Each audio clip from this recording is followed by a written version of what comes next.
Hi hello welcome to my channel. ఇవాళ మనం చేసుకోబోయే రెసిపీ ప్రోటీన్ రిచ్ రెసిపీ అండి. చాలా బాగుంటుంది. పిల్లల హెల్త్కి గట్ హెల్త్కి కూడా చాలా మంచిది. అలానే ఇది ఏ పప్పు కాదు. మరి ఇది ఎలా చేసుకోవాలో చూసేద్దాం. ఒక ప్యాన్ పెట్టుకొని కొద్దిగా గీ యాడ్ చేస్తున్నాను. మీరు కావాలనుకుంటే ఆయిల్ కూడా యాడ్ చేసుకోవచ్చు.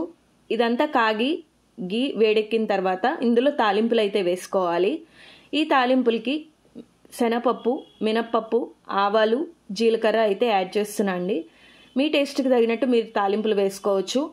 ఇవన్నీ కూడా చక్కగా వేగాలి. లైట్ పింక్ షేడ్ వచ్చేదాకా వేగిన తర్వాత ఇందులోకి కరివేపాకు అయితే యాడ్ చేస్తున్నాను.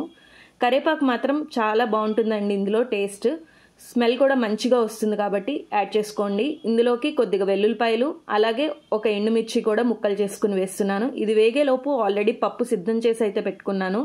ఇదైతే పెసరపప్పు అండి. ఈ పెసరపప్పులో కొద్దిగా అల్లం తురుము అలాగే టమాటోలు, పచ్చిమిర్చి కూడా వేసి ఉడకపెట్టుకున్నాను.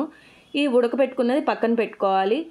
చూస్తున్నారు కదా, చక్కగా వాటర్ తగినంత పోసుకొని ఉడకపెట్టేసుకోండి. 3 విజిల్స్ వచ్చేదాకా ఉడికితే సరిపోతుంది. ఇదంతా కూడా బాగా ఉడకాలి. ఉడికింది పక్కన పెట్టేసుకుని ఈ తాలింపు వేగిన తర్వాత ఇందులోకి కొద్దిగా ఇంగువ అయితే వేసుకోవాలండి.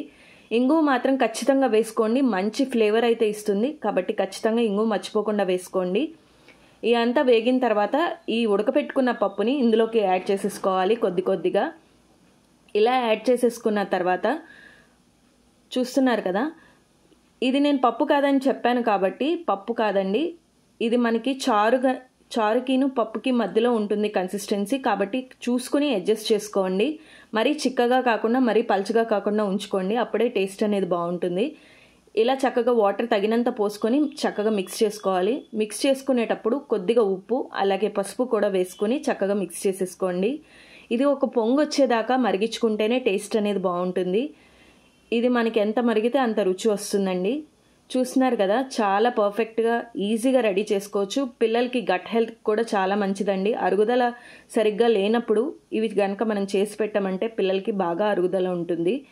దీన్ని కట్టు అంటారండి. ఇది అలా పొయ్యి మీద పెట్టి వదిలేయకండి. మధ్య మధ్యలో తిప్పుతూ ఉండండి, లేదంటే పప్పు అడుగు అంటుకుపోతుంది. చక్కగా మిక్స్ అయిపోయేదాకా ఇలా కలుపుతూ మరిగించుకోండి. చాలా టేస్టీగా ఉంటుంది. వేడివేడి అన్నంలో దీంతో పాటు కాంబినేషన్గా పొటాటో ఫ్రై కానీ చిప్స్ కానీ చాలా టేస్టీగా ఉంటాయి. చూస్తున్నారు కదా, పొంగొచ్చి చక్కగా మరిగింది. ఇప్పుడైతే పొయ్యి ఆఫ్ చేసేసుకుందాం. ఇది వేడివేడి అన్నంలో కలుపుకుని తింటే చాలా టేస్టీగా ఉంటుందండి. మిస్ అవ్వకుండా ఈ రెసిపీ ట్రై చేయండి. చాలా Emmy recipe. Me friends and ఫ్యామిలీకి ఈ రెసిపీ షేర్ చేయండి. మీరు కానీ టేస్ట్ చేసి ఉంటే కామెంట్ సెక్షన్లో కామెంట్ చేయండి. చూస్తున్నారు కదా, ఎమ్మీ కట్ అయితే రెడీ అయిపోయింది. మీరు కానీ నా ఛానల్ ఫస్ట్ టైం చూస్తున్నట్టయితే ఖచ్చితంగా సబ్స్క్రైబ్ చేసుకోండి. చాలా ఇంట్రెస్టింగ్ కంటెంట్ అయితే ఉంది.